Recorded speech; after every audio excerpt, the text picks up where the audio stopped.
the future if you're saying that, hey, in this moment, I'm going to do what I am supposed to do.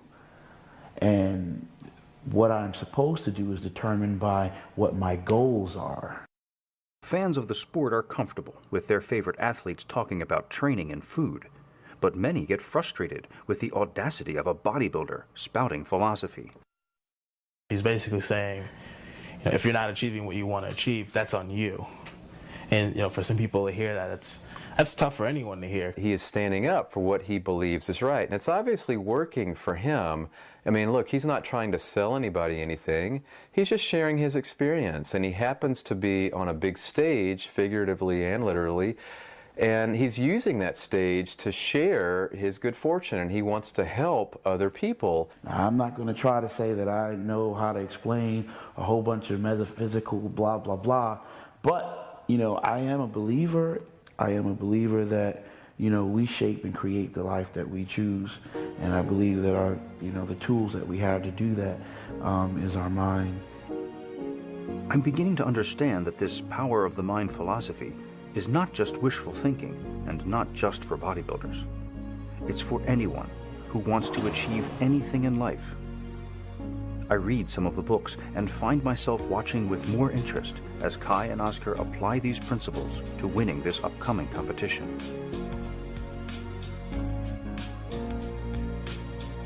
It's 2 weeks before the Arnold Classic. Kai and Oscar are preparing for their last heavy leg workout before the show. They've invited me and a still photographer to document the event. Obviously, Kai has adjusted well to the spotlight since the Olympia and welcomes us along for the ride.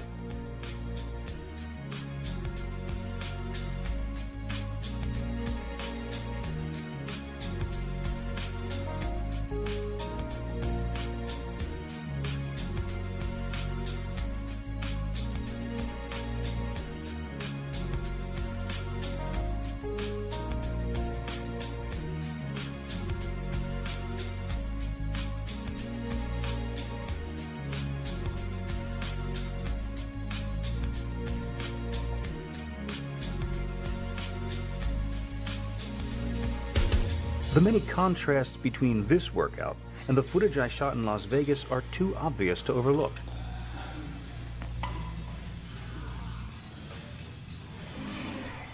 He seems completely oblivious to the presence of my video camera, and even the photographer's flashes don't seem to faze him.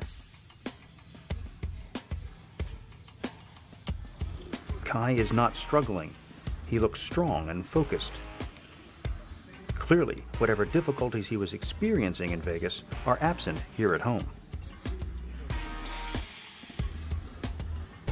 Going to Vegas for the Olympia, we were out of our element. It was one of the hardest preps for him and for me. And it was the first time ever in the years that I trained with Kai that it was during one training session, I think you were there, that he questioned.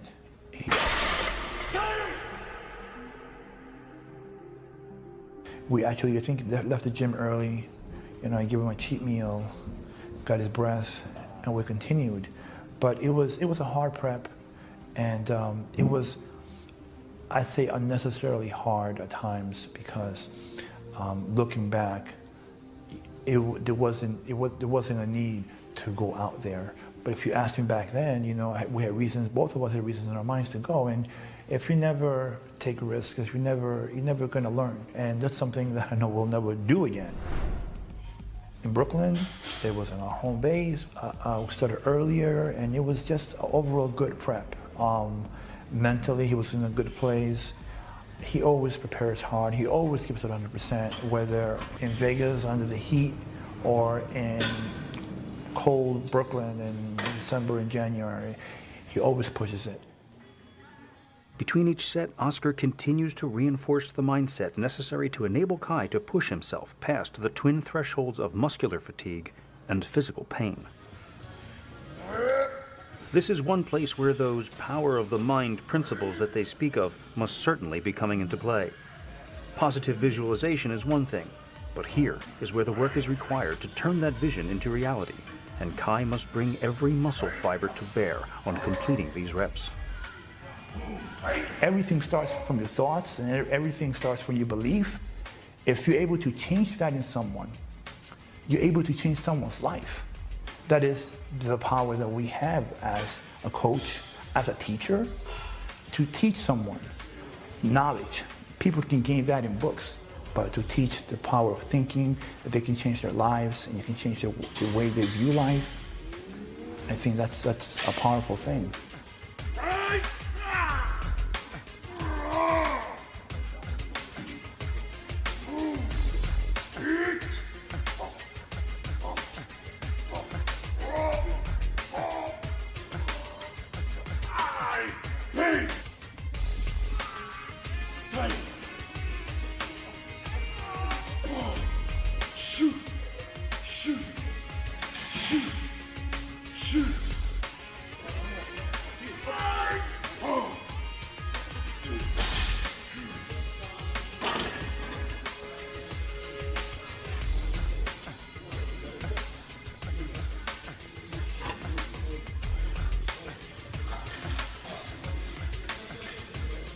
As the weights get heavier, Kai becomes more withdrawn, digging deeper within himself to complete the task.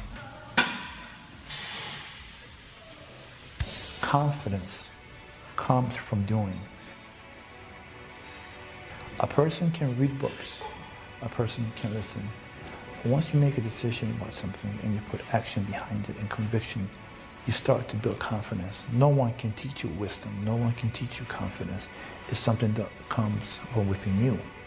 But it comes from doing, from moving, from action, from movement.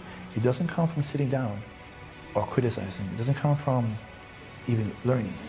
It comes from actually living your life and doing it. One step back, I'm with you.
After these exhausting squats, Kai actually goes on to perform several more sets of leg presses, leg curls, and leg extensions.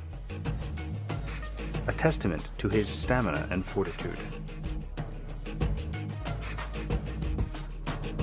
What I tried my best to bring out in the athletes that I train, to bring out the best in them through their thinking, through their thoughts, through their mind.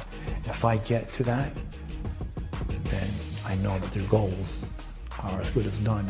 From the moment they get it mentally, the path, the road is not hard anymore. It's not difficult because that driven purpose in their minds, in time they'll attain it.